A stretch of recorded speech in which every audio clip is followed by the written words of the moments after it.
Turn the mic back on. Hopefully it'll not echo so much. Is that okay? Can everybody hear me okay? I don't wear the mask because otherwise people usually can't hear me and they can't see my lips move. And I used to wear the shield and it muffled the sound as well. So it's kind of nice. It's been a while since I've been in person speaking. Usually it's been over the computer. And I was telling Mary, it's like I have the sessions and I have the PowerPoint up and I can't see you, the people on the other side, so I don't know if they can hear me and I don't know if they can see until somebody says, I ask, can you see me, can you hear me? And usually it's crickets. And it's like, somebody please answer me, because otherwise I look like I'm talking to myself in a computer screen, and it's very odd. So we're all here for the creating and updating your healthcare directive, so that's why we're here. And I want to really thank you for coming. I don't know if you probably haven't had a whole lot of live talks either, just because you've been cooped up either at the site or in our own homes, so it's very nice to see you. I do appreciate talking to live people. So my name is Sheila Johnson. I'm a registered nurse. I work with mHealth Fairview, and Ebenezer is part of mHealth Fairview. I have all the post-acute part of mHealth Fairview, which is all of the Ebenezer sites. So whether it's assisted living, it's the nursing homes, it's the adult days, that's kind of my territory. So I do look at the POSTs. I am very well versed in a POST. It's not necessarily part of the program, but we have a person over here that has a question about a POST, so I'll get to that towards the end. So if you want to stick around for that, more than free to do that. So I've been a nurse for 30 plus years. My background is primarily long-term care. I've been a director of nursing in nursing homes. I've been a director of nursing in assisted livings. I've been a consultant for assisted livings and adult day. And I was the director of health services at Regina and Hastings, and also Arbors in Burnsville, which is part of Ebenezer. So I've been with Ebenezer since 2008. And then I took over, going over to the Honoring Choices Department in 2014. So I've been at this for quite a while as well. And what I do now is I talk about healthcare directives. I talk about POLST. I look at the different documents that come across the whole system. I do classes for the community, and I also do classes for the people that work for mHealth Fairview and Ebenezer, and I also go out and do audits at the skilled sites and the assisted living sites to make sure people's charts and everything are meeting state regulations pertaining to advanced care planning. So I really got interested in doing this as a nurse, working with people in the assisted livings and long-term care, because it is things that we ask for when people move into the building and you're getting services. We ask for, do you have a health care directive? And some people look at me and like, oh, what is that? I don't know what it is. Or, I think I've got one of those things, but I don't know where it is. Or I haven't looked at that in 30 years and I don't even know if that's still, accurate or not. So it really got me interested in having those conversations and making sure that everybody kind of knows what people's wishes are. So I also became an advanced care planning facilitator in 2009, so I'm trained in having conversations with this as well. So we're really going to talk about what advanced care planning is. We're going to talk about the healthcare directive itself, and you've actually got 2 in your folder, so after I get done with this, we'll go through what's in your folder. And then we're going to talk about, all right, I've got a healthcare directive, now what should I do? So do any of you already have a healthcare directive done already? A couple of you do. When was the last time you looked at it? Today. Which is good. How long has it been since today, though? That's usually, people are like, it's been quite a while, or unless they've had some type of health event, that's really that, or something that's prompted them to look at it. Most people think, well, I'm done with it, checked it off my box, hallelujah, I'm done with it, and I'm going to shove it in the drawer, and it's good to go. Not quite the case, and we'll get through with that. So we're going to talk about what do you do with it once it's done. So in your packets, what you have is you have got an outline of the PowerPoint. So if this is difficult to see, you have the PowerPoint handout here as well. And if you want to take notes, that's on there too. And then the other part of that is you have a couple of goal sheets. You have one that's a single page, and you have one that's stapled together. So one goes with one healthcare directive, the other one goes with the other healthcare directive, and these are worksheets. We're actually going to go through the one that's stapled together just because it can get us thinking a little bit more, and it's got a little bit more questions to think about. So we're going to use the one that's stapled. And then the other side has actually got the healthcare directives. So there's two in here as well. So there's one that's a single, not stapled. It's only two-sided. That goes with the single-sided goal sheet. So one page, they go together. And we have the 4-page healthcare directive, which is stapled together. That one goes with the stapled together goal sheet. So these are the ones we're actually going to be walking through. Now, it doesn't make a difference which one you fill out. I'm just doing the one that's got more pages because it's got more information on it. But either one of these, the simpler 2-page form or the 4-page form, is a legal healthcare directive. If you've got a healthcare directive that does not look like this, these were updated in, oh boy, when was it? 2018. We had an older form that was 8 pages, and there's another one that used to be 14 pages. There's a 5 wishes form that's a whole packet. So it doesn't make a difference what healthcare directive that you use. I'm happy that it's completed and it's legal and it's done. Doesn't make a difference. It could just be done on a single piece of paper. As long as it meets the Minnesota requirements, it's a good healthcare directive, and I'll get over what those requirements are when we're actually talking about the healthcare directive. But I actually saw part of the job that I do is we get all the healthcare directives and the PULSE and the guardianship documents and everything through the whole system. So the clinics, the hospitals, everything. And we saw one come through, and it was a healthcare directive written on what looked like a bar napkin. It was about the size of a bar napkin, about that big. And it pretty much says, this is my healthcare directive. It named a couple of people that they wanted to make decisions for them, and it was witnessed by 2 people. They signed and they dated it. It's good. Now, I don't know if they were drunk or not when they completed it, but that's not my decision to make on looking what the final product was, and it was good. So it doesn't make a difference what type of form you use, or if you've done something with a lawyer, because lawyers will do this as well. You do not have to pay to do a healthcare directive. This is something that's free and you can do on your own. It just either has to be witnessed or notarized, and I'll go through that requirement actually again when we do these. Okay? What pages am I supposed to follow? The ones that are stapled together. So this one that's stapled and this one that's stapled. These are the ones that we're going to be using. Okay, thank you. Yeah. All right. So we like to use some quotes throughout the presentation just because it breaks up some of the things that we're talking about. It says that human knowledge is never contained in one person. That's very true, right? We don't keep things to ourselves. We learn something when we want to tell somebody else about it. We want to teach somebody else about it. And it grows from the relationships we create between each other and the world, and it is never complete. That is perfect with a healthcare directive. A lot of people say, well, I've got my healthcare directive, great, done. I've got it in the drawer. Did you share it with anybody? That's your knowledge, right? You want to make sure other people have your knowledge.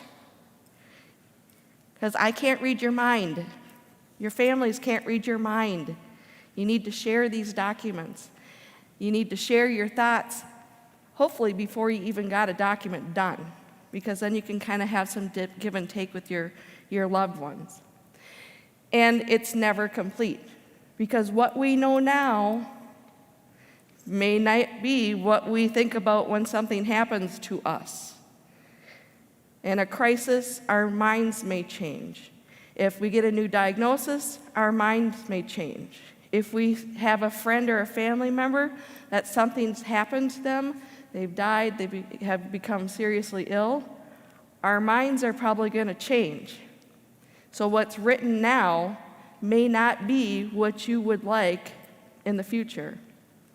So an example of this is I had a person come to one of the classes. She was younger, which is great because we want everybody 18 and over to do a healthcare directive. And she said she was going in for a surgical procedure, and she was at the Mayo Clinic at the time, and she said they made me complete a healthcare directive before I did surgery, which is fine because if something happens during surgery, they're not going to wake you up, right, and ask you what do you want. They want to know who to go to make decisions legally if something happens. So she said, when I did my healthcare directive, I was in a frame of mind that my outcome was not going to be good. And she said that was 5 years ago, and I happened to come across my healthcare directive in a drawer, and she said I was reading it, and she's like, oh boy, this is not what I want. I don't want anybody to see this because this is not what I'm thinking now. So that's why she was at the class, because she wanted to update her healthcare directive. So once you have these done, don't think, oh, it's done, it's set in stone, it never can be changed. You can always change your mind. You just need to do a new healthcare directive. So advanced care planning, it's a lifelong process. It helps you think about, talk about, and share what we want. It's our choices for our future healthcare decisions. Some of those may be small, like just naming that person to make those decisions for you. Some of it may be big because it's talking about what you would want to do if you were put on a ventilator and there was no hope for recovery. So it's got a whole wide range that this may cover. And this little piece of paper, or even 20 pieces of paper, cannot possibly cover any and all events that may or may not happen to you. So that's why we want to have these conversations ongoing with our loved ones so they know what our wishes are. The discussions are difficult. As healthcare people, even the doctors, the providers, the nurse practitioners, the nurses, we're not really taught this stuff in school. It's kind of hard, and unless you've been brought up in a family that is open and talking about this, talking about death is usually not, well, people shut you down. Well, why are you talking about this? You just went to the doctor. What did they tell you, right? Or, what are you not telling me? Is something going to happen?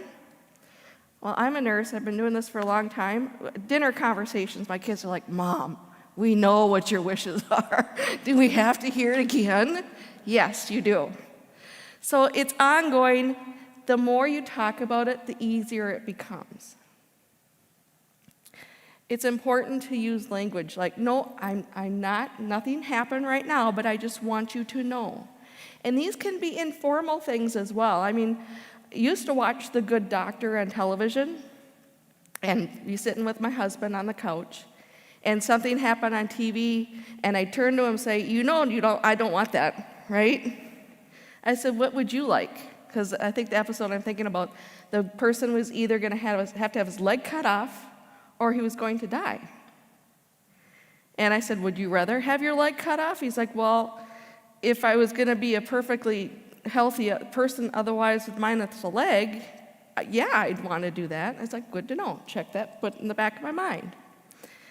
Talking about it frequently. It doesn't have to be every day, but, every once in a while you get captive audiences in the car. We're in a car accident today. Remember, this is what I want. Or that TV show or a movie. Or something happens to our family. Remember what happened to Grandma, Mom, my aunt. I would like this done, or I wouldn't like this done. Timing sometimes can be important. Obviously, you're right at a funeral. I saw funeral signs. It's not probably a good time to bring that up. But it's something we're thinking about when we're at that funeral, right? How this person, what happened? Was it a sudden illness? Was it a long drawn out illness? What were their wishes? What did the family do? Did we know what their wishes were? Did the family do what they wanted to do, or did they go off the map completely? So it's something that you want to talk about, and who. I like to say when you're done with these things, hand them out like candy. Trick or treat, here you go. There's my healthcare directive. because then everybody's going to know. It's not going to be a secret. It's not going to be, well, why'd you choose her and not me? And getting some hard feelings when they're finding out at the moment of crisis. You want everybody to know, oh, they're the person that mom chose to make decisions. So change in function, decline, health, and death, those are good times to talk about this. Or just even a nice sunny day and something happens, you watch something on the news. So talking with trusted people, using examples from your own life, makes it a little bit more personal. Again, remember what happened to mom. I use examples usually through the presentation. My example with this is my next door neighbor. I've been in the same house since 2001, so it's been over 20 years. Known this person for 20 plus years. She's 50, she's healthy. The first wave of COVID, she got COVID. Nobody knew how she got it because they weren't tracking things at the early stages, right? Nobody was vaccinated. She was actually working for the school district. She was being treated at home with the video visits because, everything shut down, you couldn't go in. And she got to the point, like a week into being sick, that she couldn't breathe. And they called and they said, well, you need to bring her into the emergency room. So her husband drove her into the emergency room, and he couldn't go in with her, right? So she can't breathe. They come out to get her. They put her in a wheelchair, and her last words to him was, I got this. The next day, she's intubated and put in a induced coma for 2 weeks. They didn't know if her outcome, if she was going to live or not. She was devastated by COVID. So that's an example is she does not have a healthcare directive. Now we've talked. She's since recovered, thank goodness. She's got some long COVID symptoms. She still doesn't have a health care directive. And she knows that I'm next door neighbor, and I was like, I'm open anytime. Come over for a glass of wine, some beer. We can have I've been thinking about having a class on my driveway. Invite the neighbors. Come on over. We'll talk about this. So we've talked about it. So you don't know when something's going to happen to you. So you don't want to wait till the last minute. And human nature, right? The crisis has passed. Phew, dodge that one. Oh, yep, I don't need to do this right now. It can wait. Well, who knows how long until that next crisis comes, and now you don't have it done still. And she's got her husband, and she's got 2 adult daughters, who, with her family dynamics, would probably be fine. But her brother, on the other hand, we've talked about him, there's family dynamics with her siblings. And we've talked about me helping do her brother's health care directive because there's potential crisis in that family unit, that there'll be some arguments. And it'd be better to do something now rather than getting into those arguments and have no documents to help sort through things. So we're going to talk about that healthcare, my healthcare goals, because again, it's going to help you kind of think about things. And then these other things that we're talking about are things are part of that goals sheet, so we'll talk about that. So I'm going to have you pull out it says My Healthcare Goals. It's stapled. And we're going to talk through some things that are on here. And again, how we talk to people about the future is more important than if we ever do it at all. So we need to talk. We can't just let people think we're mind readers. How do you define yourself? Usually when we end up in a medical situation, in a hospital, in a nursing home, and in assisted living, we kind of lose our identity. We're, especially in a crisis in the hospital, you're the COPD person in room 2. You lose your own identity. But sometimes we tell people, what are 3 non-medical things you want those caring for you to know about? So think about, are you a pet person? You get into a facility like this, right? You get lots of visiting animals. when there's not COVID and they're allowed in the facility, right? You get lots of visiting animals. Maybe you're a pet person. Yeah, I want to know, but I've got dementia now and I'm not going to be able to tell you that stuff anymore.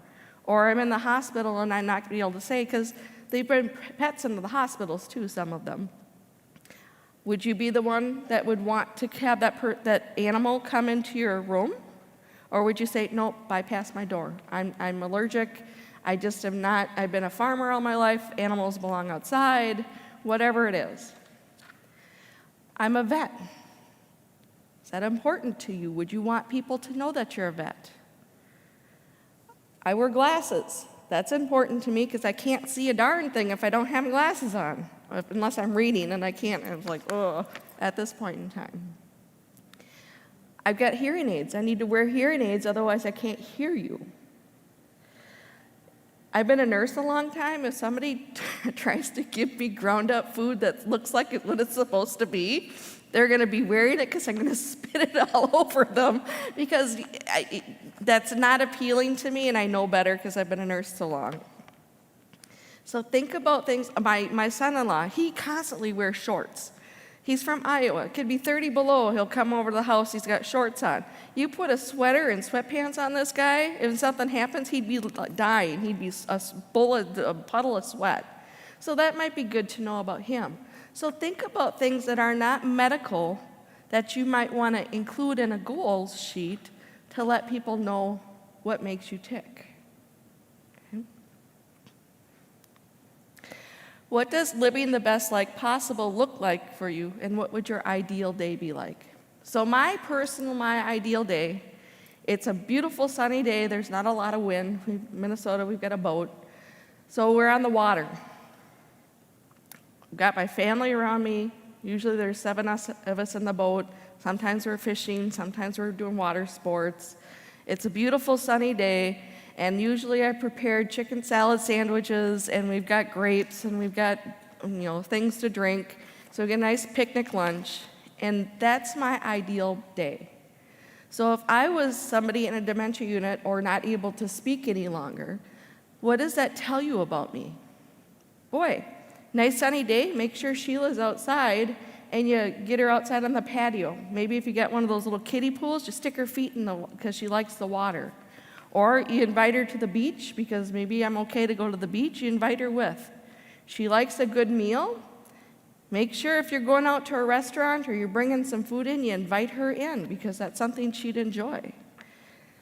Her family's around, she's taking a nap. Nope, better make sure that Sheila's family comes in and sees her, because that's important to her. So that short little sentence, you found a lot about me. I like the warm sun, I like the water, I like a good meal, I like to have my family around me. So those are good things to think about. What abilities are so important to you that you couldn't think about living without them? Talking to me is very important. I do a lot of talking for my job. I do a lot of talking at my house, and my husband would be more than happy if I'd shut up every once in a while. But that would be very difficult for me. And I do talk with a lot of my hands as well. But if I couldn't communicate by speech, that would be difficult for me. Obviously there's other things, but my writing's atrocious. I've been a nurse too long. Most people would never be able to write the chicken scratch cursive pie bread that I have. So is that important to you? Is speech important to you? Food. If you weren't able to eat regular food, would you be okay with a pureed diet? Would you be okay with a tube feeding? Some things to think about. Now, right at this point in time, you might say one thing, but boy, if we come to that crisis and now all of a sudden that's the only way you're going to be able to eat is pureed food or tube feeding, you may change your mind, and that's perfectly fine. But you need to, you're going to be having more facts as things come through, and you'll be able to hopefully make things known.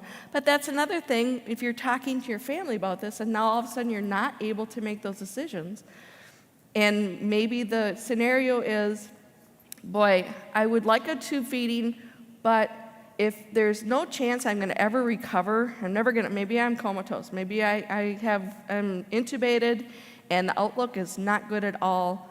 I've had a stroke, I've had COVID so bad that I'm my body shutting down. And the only thing keeping you is that tube feeding.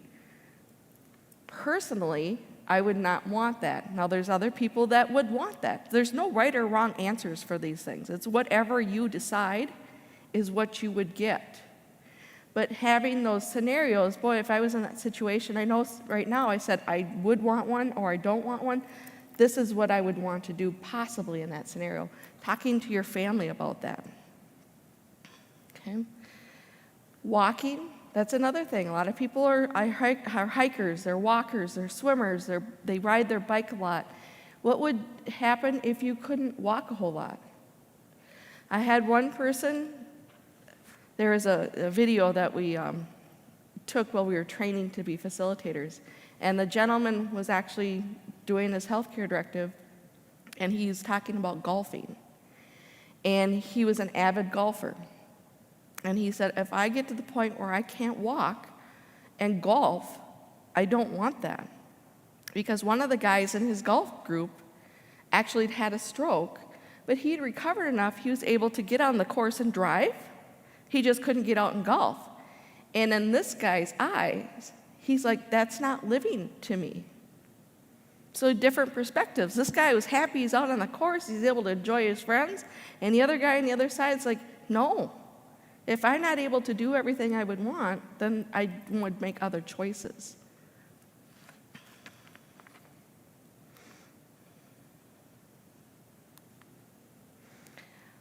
What gives you strength? What keeps you going in difficult situations? It could be your faith. We're here in church. It could be your family. It could be a pet. It could be that pocket watch that's been handed down from generation to generation. That Bible that's been handed down from generation to generation. Doesn't have to be it could be a thing, it could be a concept, but what really gives you strength? Think about that. And I'll help sometimes make some more decisions about what gives you that strength. Are there experiences you've had or heard about when medical decisions were made for somebody else? So this is like my neighbor with COVID and the decisions that had to be made for her, or another family member or friend that you may had or have that have made difficult decisions because they've been diagnosed with cancer, they've been diagnosed with congestive heart failure, they've had a stroke, they've had a heart attack, and the decisions that they've had to make along the way. Even a diabetic has to make decisions because my father-in-law has diabetes now. My grandfather actually had diabetes and he had dementia, and he was on Coumadin for he had blood clots in his legs, so he was on a blood thinner. And my grandpa loved his chocolate-covered cherries. Well, as a diabetic, you really can't eat a whole bunch of chocolate-covered cherries, right? He wasn't insulin dependent, but he was taking the pills to control his blood sugar. Both of my grandparents ended up together in a memory care unit, and he got to the point where he was getting worse. He was getting to the point where he wasn't able to walk so much. He had that shuffling Parkinson-type gait, and he was starting to fall.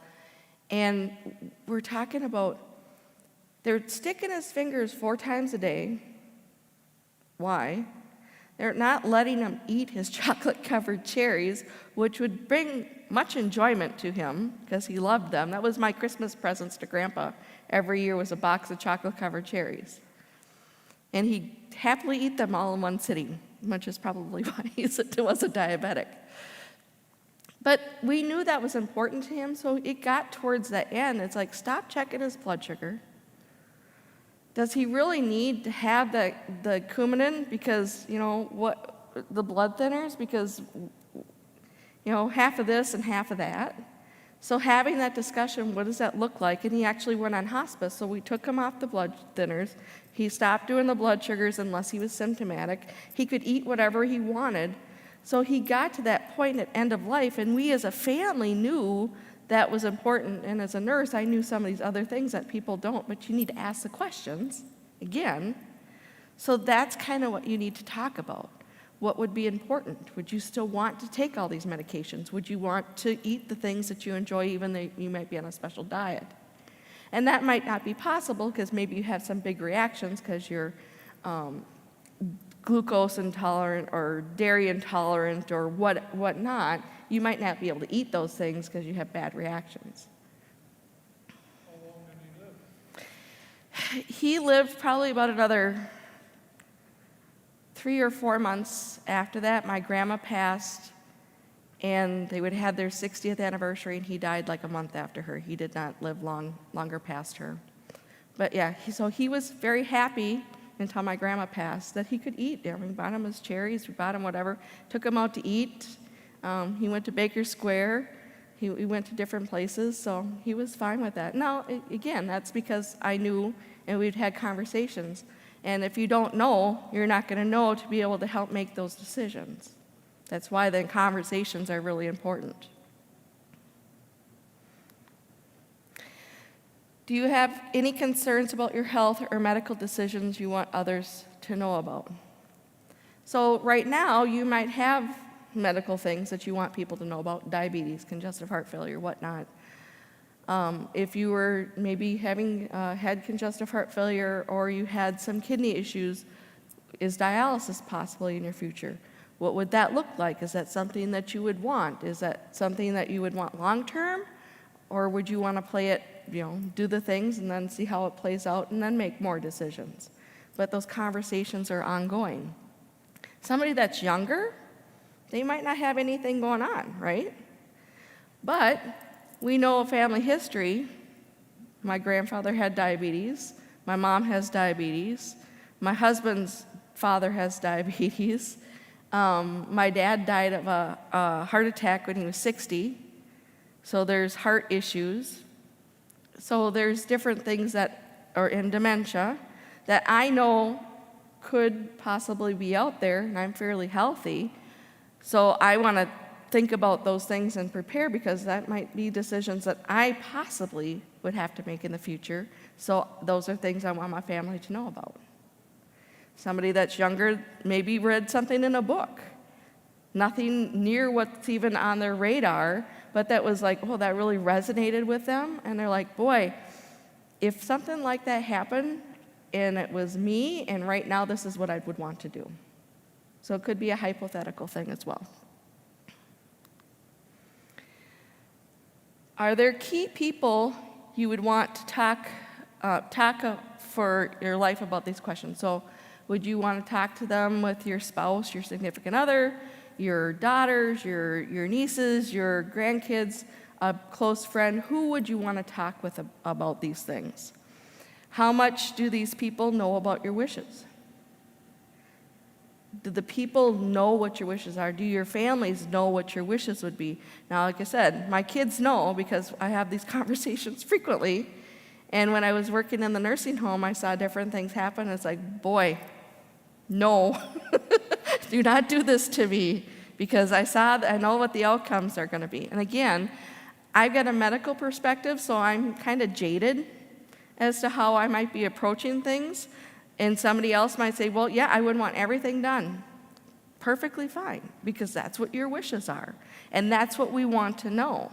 And even as a medical person, I'm going to say, boy, my job is to keep all those thoughts to myself because I want to hear what your wishes are. And then make sure that you have the information from your providers so you can make an informed choice. But I'm not going to tell you, well, CPR only works about X period of time or whatever. Yeah, I don't know what your case is going to be because I don't know all your medical conditions that may or may not play into all these different things as well. I've seen people that are 100 years old and they still want everything done. Perfectly fine. That's what their choice is. Would you want to have the people you're talking to have a role in your decision making? So would the person, your spouse, now I've had some people say, boy, my spouse, I'm not putting them on my healthcare directive to make decisions because they would be the first person to pull that plug. There's no way I'm putting them on there. I've had other people say, I've had conversations with my spouse. So my husband is my primary person, and I have talked to him many times, and my children, because He's the type of person that if he can see me and he can hold my hand, he might have a really difficult time making decisions that I would want. So think about that as well. Yes? How do you decide who to put on there? You're having conversations with the people. You're asking them, saying, the question was, how do you know who to put on this to make decisions? So by having these conversations and the input you're getting back, you want to choose somebody that is going to, is going to do what you want. Even though if they don't agree with it, you trust them to make the decisions that you would want. Now, if you're having a conversation with somebody and they're like, well, why would you want that? I'd never want to do that for you. They're probably not that person, you already know they're probably not going to follow what you would want, right? It doesn't have to be anybody that you're related to as well. And I'll get to some of the stuff when we did to the healthcare directive, is to think about different people that you may want to name to make those decisions. How about if you put somebody on and the sister or brother wants to, let's say, in position? How do you take care of that? So the question was, well, if you put somebody on, but the sister and the brother want the same position, how do you take care of that? It's your decision, it's not theirs. You want to involve all of them, because that's a scenario where they find out at the last minute, at the 11th hour, and now they found out that, well, they named the brother, but the other brother and the other sister are like, well, why'd you name them? Why do you get the right to make those decisions? How did you find that out? Why didn't they tell us? So that other sibling would be the one that gets all that grief because the whole family unit hasn't been involved in those decisions. That's when you sit down and say, I'm choosing the brother because, and you guys can help support him into making those decisions, but this is my choice, so that you want to make sure that you're really clear and you're involving those people as well, and you're letting them know. Okay? I have a health care directive not because I have a serious illness, but because I have a family. That health care directive is you helping your family make the decisions that you would want, so they don't have to guess. So they can honor what your wishes are, because these things come into play when you're not able to make those decisions anymore. It's your voice. So that's why, again, it's helpful to have these sooner than later. Because any one of us, I could be in a car accident on the way home. I don't know when my time is going to be. And if I've got a head injury, not able to speak, now these people are going to be the ones that are making those decisions for me. So it's really that gift that we're giving our families by helping them make those hard decisions and letting them be comforted knowing that I did what they wanted me to do. I've seen people holding on to these things for dear life. Yep, this is what they wanted. It's right here. It's what they wanted. I'm doing what they wanted. So this is really nice, because in those crises, conversations can sometimes go out the window. And maybe you had the conversation 5 years ago, but that healthcare directive and a goals sheet will really help get them through and help them know what your wishes are. So these goals worksheet, and I covered some of the questions that are on these goals worksheet. I don't think I covered all of them, but most of them. You don't have to fill these out, but it's a nice supplement to your healthcare directives. Or you could fill this out and you could give this as a copy as well to your loved ones, so they know what more of your wishes are.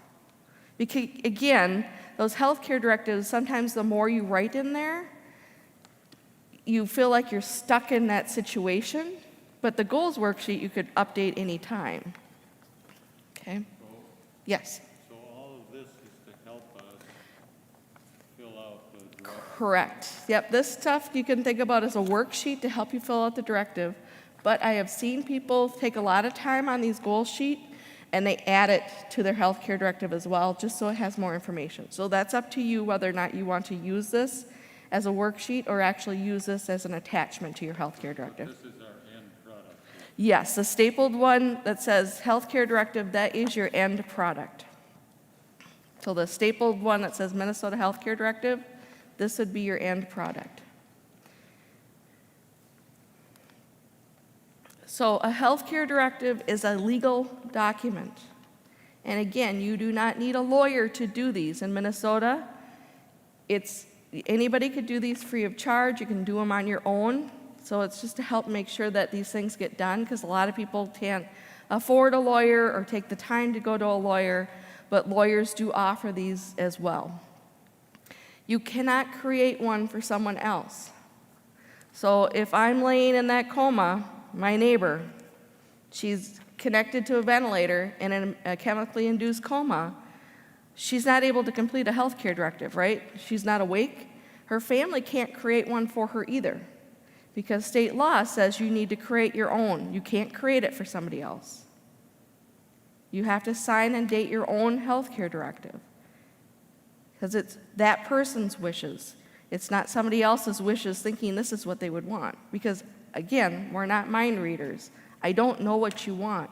Most of us think our families know what we want, and that may or may not be the case. If you haven't had a conversation with them, they probably don't. There are different people in every family that, boy, I had a person, perfect example. They came to a class, and she's like, you know, I've got 5 kids. I can set them all around the table, and say, what do you want for breakfast? And each one of them would give me a different answer. So it's the same type of thing. You can set all your family together and you can do a scenario, and all of you may have different wishes. So if I cannot fill one out for you because I'm not you. So that's why we need to do this while we're able to. It's for the future.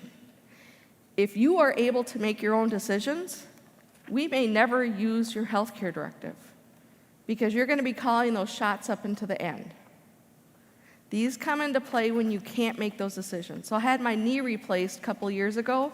My healthcare directive came into play because I was unconscious, I was sedated, I was in surgery. So if something happened there, my husband would be the one making that decision while I was incapacitated. But when I recovered from my surgery and anesthesia, I took that power right back again. So you could give it temporarily too, because of some event that happens, and you recover, you take the power right back again. So it's not a permanent transfer of power unless you're permanently incapacitated. And in Minnesota, that decision is your doctor's or your nurse practitioner's decision. That's not your family saying, well, they can't make those decisions. No, it's a doctor or a nurse practitioner in the state of Minnesota. And it only has to be one doctor or one nurse. Wisconsin, it's 2. Minnesota, it's only 1. It's your goals, your values, your choices. It's your document. It's your voice. And again, it says when the doctors determine you can't make decisions, that's when this goes into effect. Yes? The last line you just shared, this thing that nobody else can fill out for you, this is my document. Yes. But you said it's only active when a doctor determines that I can't make a decision. Right. So because otherwise you're going to be making the decision. So the question was, this is my guide, but it's only active when a doctor says I can't make decisions, right?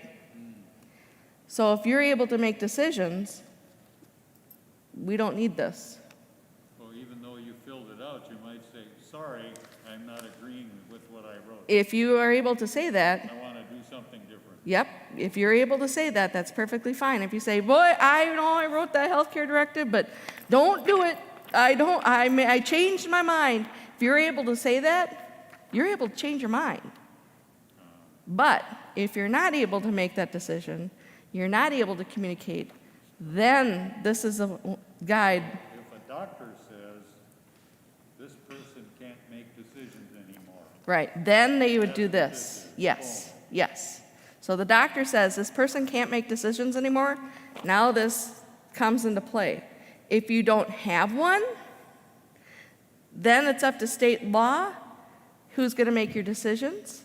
And the state law in Minnesota says it's your next of kin, and they really don't tell you exactly who your next of kin is. So it's a committee.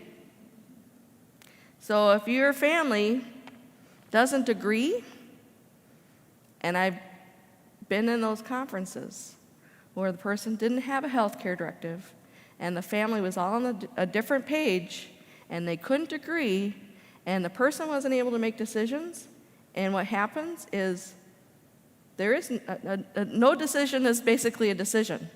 So you keep continuing on in whatever situation you're in until somebody is finally able to make a decision, or the courts get involved and they assign somebody to make the decision. Yes? Confused because if I'm in a scenario with my mom, I don't really understand how you can predict all of the scenarios. You can't predict all the scenarios. They're not medical people. Yep. So she fills out, or, I do on mine, we fill out what we want, but then in a particular situation we're in, our families know that that isn't pertinent. So if I look at this, my mom fills this out, and we're in a situation where I'm like, with this new information, I know that's not what you would want. It feels like to me that the relationships should supersede. So the question is, If you have more and better information, why would you go on that piece of paper and like, I don't think that's what you want. so that's the reason why you want to name somebody as your healthcare agent, because you would have the ability to make those decisions even if it's not quite what's written on that piece of paper, because you've had ongoing conversations and you know things have changed, but that person didn't get a chance to make the changes in the healthcare directive. Right, there is no. Oh, I don't want to live life without the bottom half of my life. I would never even Right. think to communicate that much. Yep. So yeah, you can't cover every single situation on these. There's no way possible, because there was 1,000,010 ways to die, or probably even more than that. That's why we need to have conversations. That's why we should name a healthcare agent, because you can have conversations saying, boy, this situation, or you can interpret how those situations are. So those goals worksheets are really good with that, because it kind of gets more into what is purposeful for that person. You're able to make those decisions based on, like my grandpa. He couldn't come to we never did we think about he's going to be on blood clot medications, he's going to be on these blood sugars, he's going to do this and blah, blah, blah. But we knew at the end of life, or he's getting near those end of life, we need to have those conversations. Again, I'm a medical person, I get it, I know some of these different things. But you knew that the person, he liked his chocolate-covered cherries. He liked to be active, he liked to go and eat. The medications he was giving weren't really helping anymore. They were just kind of giving more symptoms than they were actually helping at that point in time. So having those conversations with the medical people that knew, that helped make further decisions. But if you don't have a healthcare directive, then who knows? Maybe there's somebody that wouldn't agree with you, saying, because mom didn't have a conversation with them, because I've had those, the care conference. Well, all right, mom told you that, but she didn't tell me that. So how do I know you are telling the truth? So if you've got a healthcare directive, legally that person is able to make decisions. Legally, that person is able to say, we just had this conversation. I know it might not be what's written on here, but I know this is what they wanted. So they're able to make those decisions on your behalf because they're legally named on that document. And if somebody else disagrees with them, well, it's still their choice. That's why, again, it's important to make sure that you've named somebody that you trust, and it's going to try to follow your healthcare directive, because if you've named somebody that you know isn't going to follow your directive, they've got the right not to follow your directive. They're going off winging it, and they're not even following anything.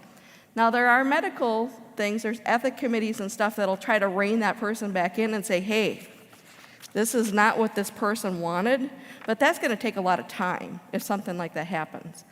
Now, if you are the healthcare agent and you say, boy, we just had this conversation, I know that they have this written here, but this is what they wanted, we're going to side with the agent and try to do with what their wishes are. Okay? Does that answer your question? Yeah, I just really, and this is just my own opinion, but I really feel very lucky. I think a lot of it still, yeah, it's going to have this, but gosh, you're right. You have to have those relationships and conversations with people. Otherwise, Yep. it's kind of going to be a hot mess. It is, and there's a lot, you'd be surprised how many times people don't have conversations, and that leads them into that hot mess. And these really help alleviate a lot of that hot mess results. Now, there are people that have families that are all in agreement, and they might not need one of these, but people come out of the woodwork. Believe me. My question is, I see on this front page that there's actually 3 healthcare agents to be listed here. You can name up to 3. Yeah. Yep. You can name up to 3. Yep, or more. And so as I think about this whole thing, my question is, are these 3 names typically 95% of the time somebody in your family? A lot of times people will name people in their family, yes, but there are sometimes people don't have anybody in their family left to name, or their family's all crazy and they don't want to name anybody in their family because they're not going to make decisions, so they name a good friend or somebody else that they know is going to make those decisions correctly for them. But in your experience, with A lot of times it's family, yes. 90% plus, it's It's some family member, yes, most of the But time. it can be some other link. Yep, it can be anybody. Thank you. Yes. All right. So 18 and older, everybody 18 and older should have a healthcare directive. So my story with this one is my middle daughter, and this has been a little while ago now, when she decided to go to college, when she turned 18, she went to college out of state in Iowa. And she was going to loft her dorm bed, which is fine and dandy because most college students do that, but she's a sleepwalker. So I said, boy, what happens if you sleepwalk and something happens? Oh, Mom, that's never going to happen. Freshman year, right before Thanksgiving, I got the phone call, Mom, I fell out of my dorm bed. So I was a good 6-8 foot drop onto like a carpeted concrete floor. I said, are you okay? And she's like, yeah, I woke up mid-fall and I landed on my hands and knees. Now, she's an athlete. She's a softball player, so she had some limber. I'd be a dead rock falling and there'd be no recovery.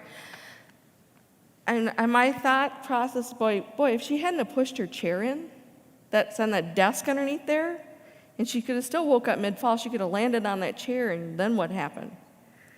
And she was driving back and forth 3 hours in the winter, icy roads, middle of farmland, there's not a whole lot of houses and stuff. What happened if something like, she got in an accident? So when she came home for winter break, I said, we should probably talk about doing a healthcare directive. Plus, my 2 older girls are from my first marriage, and my ex-husband and I do not talk on a good day. And I said, and it would be both you and your dad, or me and your dad, that would have to agree and make those decisions for you if you don't have anything. And she's like, oh, yeah, you're right. That's probably not a good scenario. So I said, do that short form. So the 1 page is just naming that healthcare agent, and she did that. She got married right out of college because she met her husband soon after we filled out the healthcare directive, so it was towards the end of her freshman year.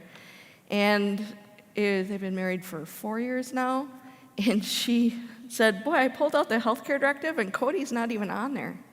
It's like, yeah, do you want him on there? She's like, well, probably. I said, then you probably need to renew your healthcare directive because he wasn't in the picture, and according to the healthcare directive, he didn't have any say, even though he was married to her, that was a legal document. So actually, she redid He did his. My husband, I finally got to do his. My oldest daughter, who had one, redid hers, and her boyfriend did his too.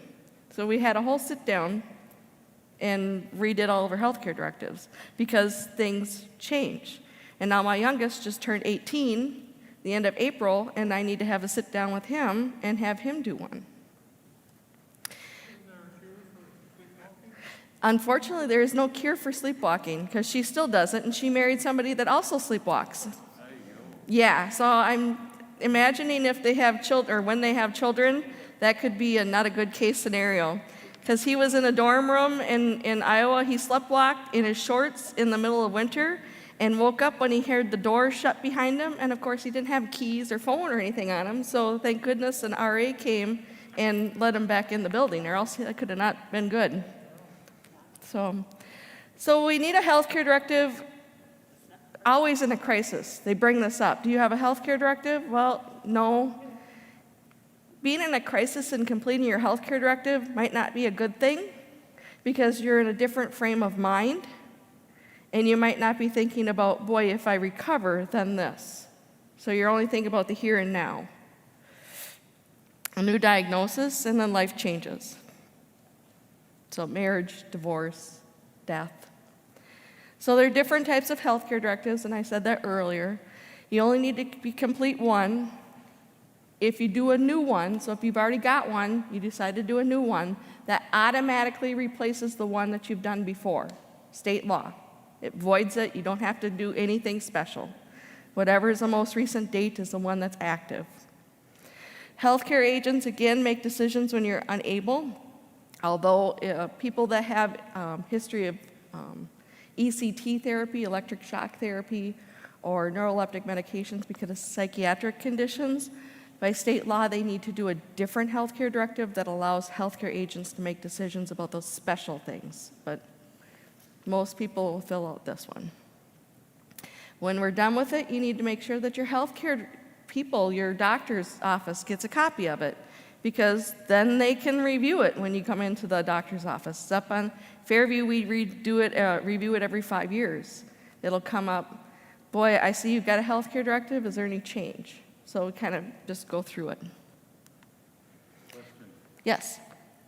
On the previous page, the last item said, can you flip that? I can't, unfortunately, because this clicker only goes one way. It said healthcare system. What does that mean? Fairview, Alina, Health East, VA, whatever Centra, Alina, whatever healthcare organizations that you go to for your doctor.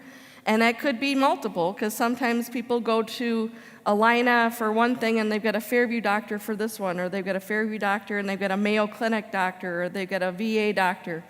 Each system should have a copy because our systems don't talk to each other. Our computer systems don't share information at this point in time. Like each of your doctor offices, If they're not, healthcare system. yes, if they're not in the same system. So it could be, your doctor, if they're different systems, they all need a copy, each copy.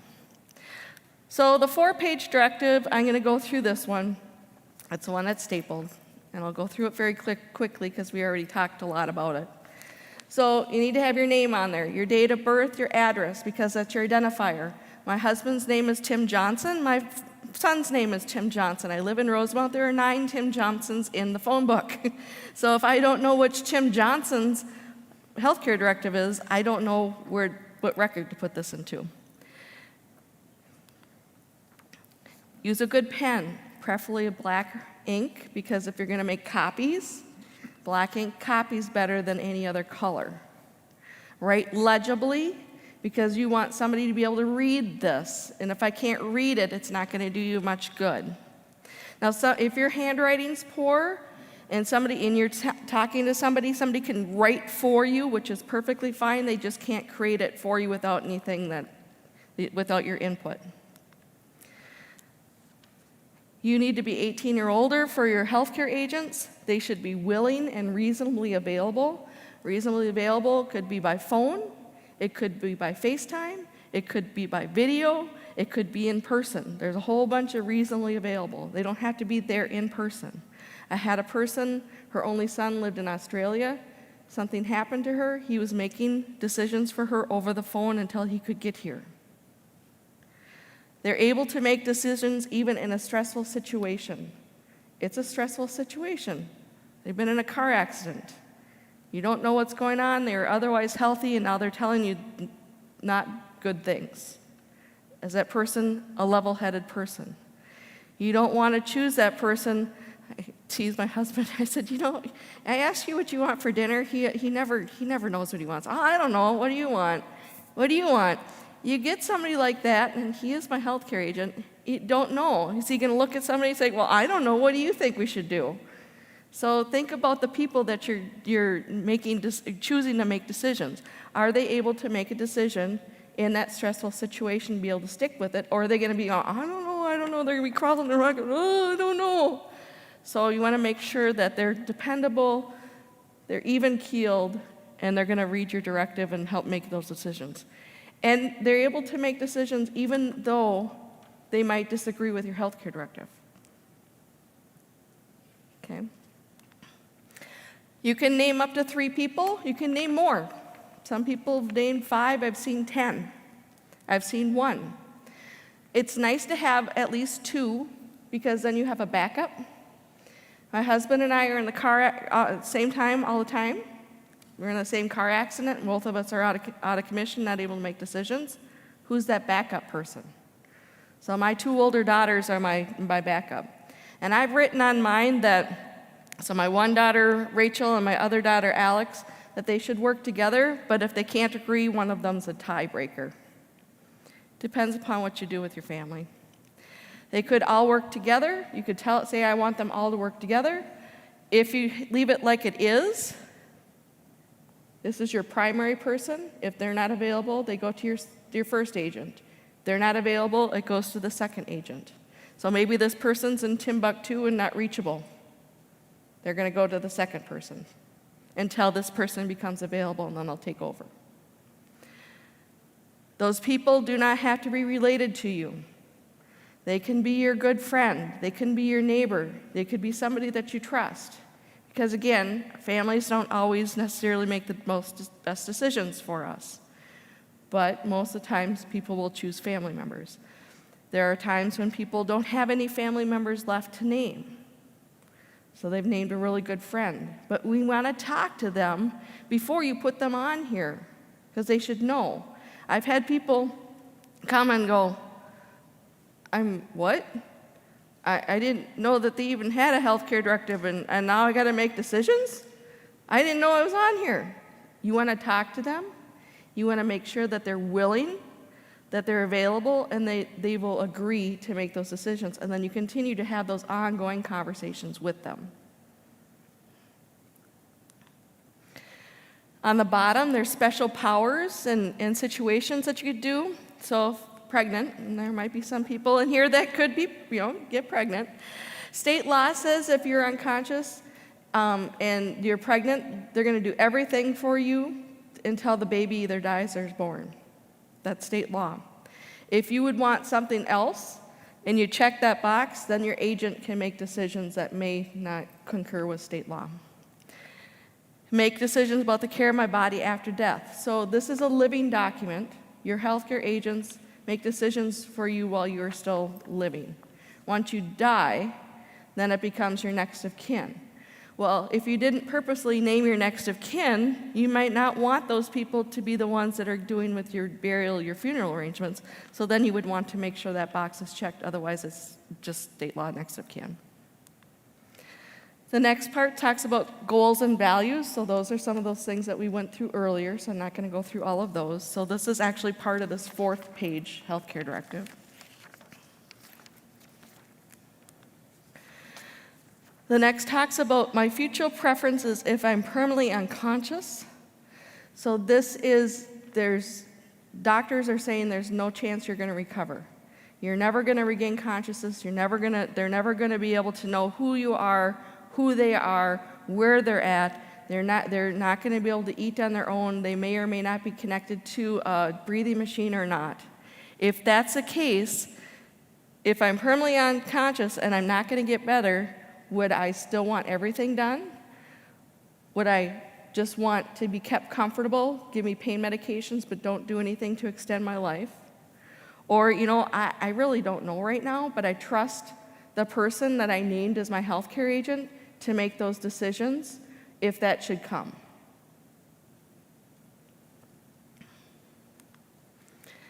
The next one talks about if you're terminally ill. So there are people that have cancer. People live with cancer all the time. So just because you got cancer doesn't mean that you can't make your own decisions. This question is now that your end of life. There is no more extension of that life, and death is within probably the next 6 months or sooner. What would you want done? Again, would I still want everything done? Or if that's the case, I would just want to be kept comfortable and not have anything, tube feedings, breathing tubes, all that stuff. Or, I trust that person to make those decisions for me that I named as my healthcare agent. So those are kind of more your unvague type things that you can't cover every scenario, but the doctors are saying this is the case. What would you want?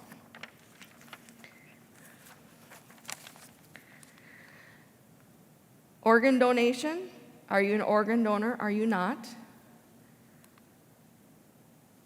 There is no set age for organ donor. The oldest living organ donor has been 92. People think they're not healthy enough to be a donor. That's not true. Organs are matched by race and ethnicity. That's not true. Donation's expensive. No, it's free to donate your organs. If I'm a registered donor, they won't try as hard to save my life. That is not true as well. You have to be pronounced dead. And donation is against my religion. There's a lot of religions that allow organ donation. It's good to know about that question because, when do you choose to be an organ donor is usually when you get your driver's license, right? You check the box, yes or no, I want to be. Well, most kids don't come running home, Mom, Dad, look, I checked the box, I'm an organ donor. No, Mom, I passed, give me the keys, let's go. So you don't know. And this could be a hard decision. All of a sudden, you're faced with a young person that you don't know is chosen to be an organ donor. So it's good to know that ahead of time and have some of those more discussions. There may be some, but a lot of it's a discussion with the whole committee with different religions as well. So after you die, there's a spot on this one to talk about if you want to have be autopsy, burial, cremation, just some further information if you would want to do that. Additional instructions, so maybe some people attach their whole funeral plan to this, which is perfectly fine. And then they check the box and they say I've attached three other pages. If you're not going to attach anything, leave that blank, because if we get it and you've put that you're attaching things and we don't get it, we're going to think the document's incomplete. So again, it could be a letter to our healthcare team, letter to people you love, I've seen that as well. And then the goals. You need to sign it, you need to date it. Can't be signed by somebody else. Even if they help print things out for you, you still need to sign it because it's your document. And then in Minnesota, it's either notarized or witnessed by two people. If it's notarized, it's a county, the date, and then your name should be in this line because it says the person signing above, which is you, and the notary signs here, and they need to have their stamp on here. If it's going to be witnessed by two people, if you've named somebody as your healthcare agent, they cannot be a witness. It's a conflict of interest. So if you've named your spouse and your daughter, that spouse and daughter cannot witness it. You've got other kids that aren't named in the document, perfectly fine that they are witnesses. Only one healthcare person can be a witness. Two of us cannot, because it could look like we coerced you into making a decision. And that's state law. So it doesn't make a difference if they're the doctor, the nurse, the secretary, the janitor, if they're wearing a name badge or a volunteer, they're a member of a healthcare organization. Only one of us can be a witness. And there are some organizations that won't even let any staff It's up to their policies and procedures, just because they feel it's, again, a conflict of interest for their staff to get involved. Yes? How am I supposed to know that they're a staff witness? Or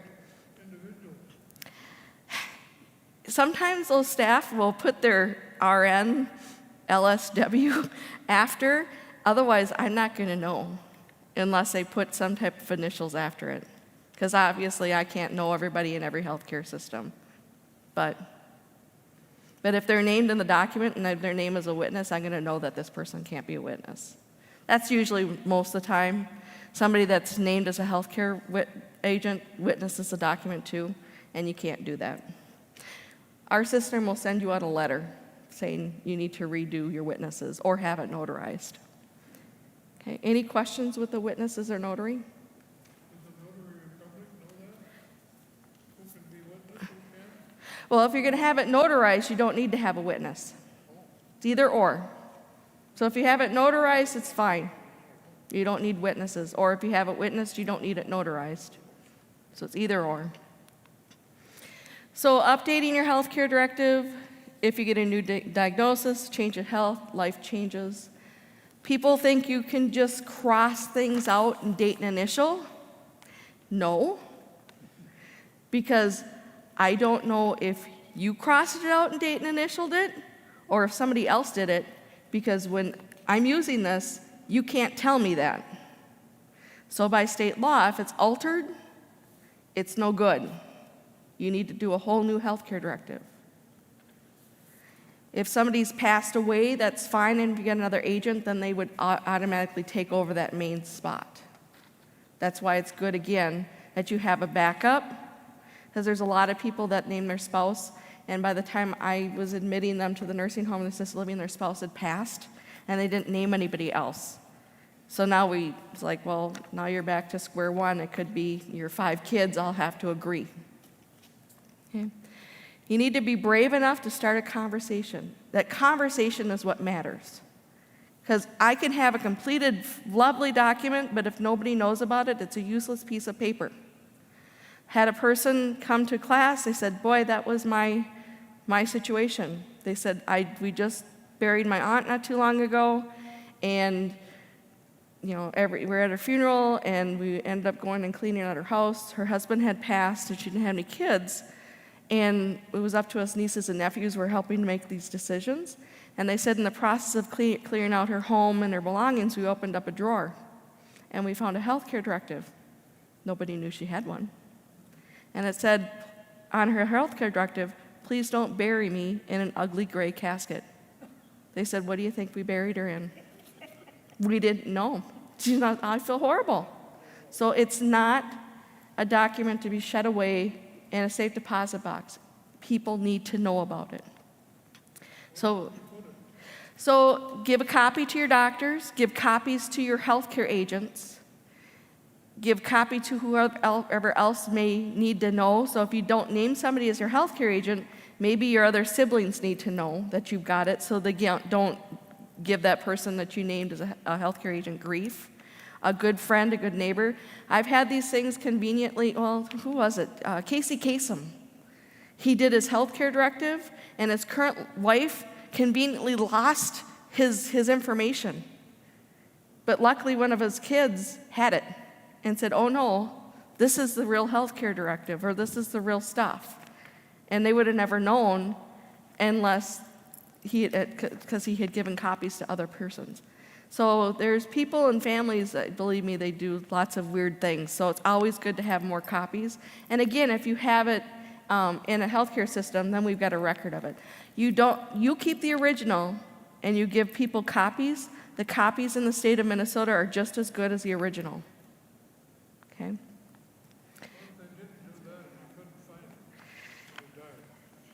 They didn't do it. Well, if you died and there's not much you could do, then it would go, he had probably gone to court.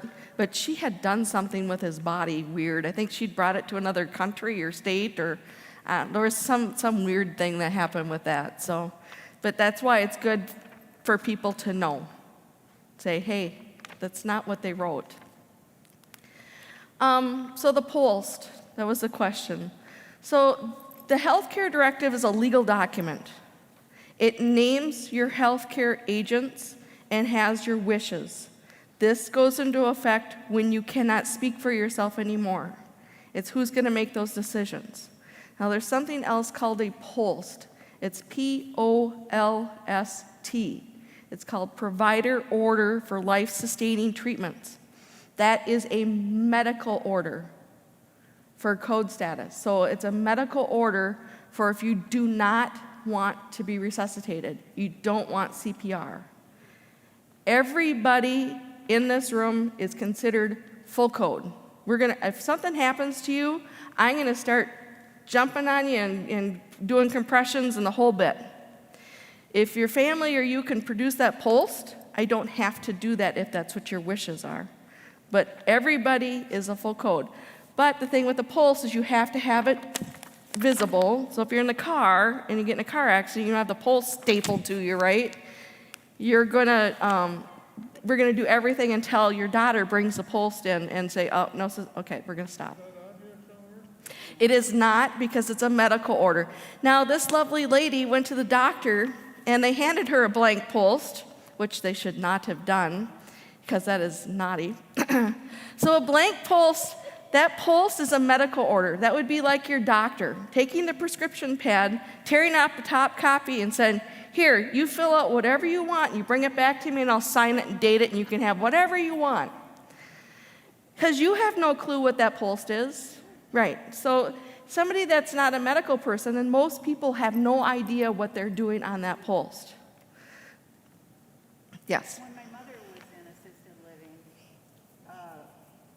we filled out as a family, we had to decide about a DNR. Yep. Do not resuscitate. And that was in her file in the residence. And that to me makes sense. Yep. In this situation. Yep. But this doesn't, like you said, if you're in a public place and you Unless you have that stapled to your body, they're going to do everything. so Until is that like a DNR? Is this like a this is like, yes, that the POLST is like a DNR, do not resuscitate. So if you want one, wouldn't it be a good idea to have that, for example, if we live here at the Fountains, to have in the file here at the Fountains? If you're getting services, yes. I've had it, so then you'll have a chart. If you're not doing services, you should keep it in your apartment somewhere visible. Because the paramedics are going to bypass the staff, right? If you're independent, you want to have that in. Some people put it on the refrigerator in a sheet of paper. They put it on their counter. I had a person in hospice, and he was going back and forth and eating and out to eat and stuff, and he was very clear. He had a laminated thing, a short and word on lanyard saying, if something happens, see this? See this? Another person had it duct taped to their front door. So if paramedics came, they would know. Because paramedics legally, if you can't produce a pulse, they have to resuscitate you or try to until somebody can bring the pulse, and then they'd stop. Or the doctor would say stop. Okay. So the pulse talks about what you would want if you didn't have a pulse. You were dead. Would you want us to attempt it or not? Cut and dry. And then there's the other part with the pulse that says, I'm in the danger of losing my pulse and breathing, so maybe I'm having an anaphylactic reaction because I'm allergic to bees. And I got stung by a bee. Well, my airway closes off. Eventually, my heart's going to stop, right, because I'm going to stop breathing. So that section needs to be walked through. Or you're on hospice and you don't want anything further done, they want that comfort treatment, so. Years ago, a nurse suggested to me, actually told me that I really needed to carry with me at all times a list of prescriptions that I cannot take, prescriptions that I can take, but if I have a reaction, I should list it that I cannot take those. And any of my health history, as brief as I could make it, put it in and carry it in my purse, which I have done. Should I have this in my purse also? Yes. And on my refrigerator door? Yes. And give it to your family that may show up in the emergency room. Okay, Yes. So her question was, there's a nurse years ago that told her that she's got reactions to different medications and told her to keep this list in her purse and keep some other health history in her purse. Does she need to keep this in her purse as well? It would be a good idea to somehow have it in your person. Although in an emergency, I can tell you, the paramedics aren't going to go looking through your purse and they're trying to figure out who you are. And then they might stumble upon it.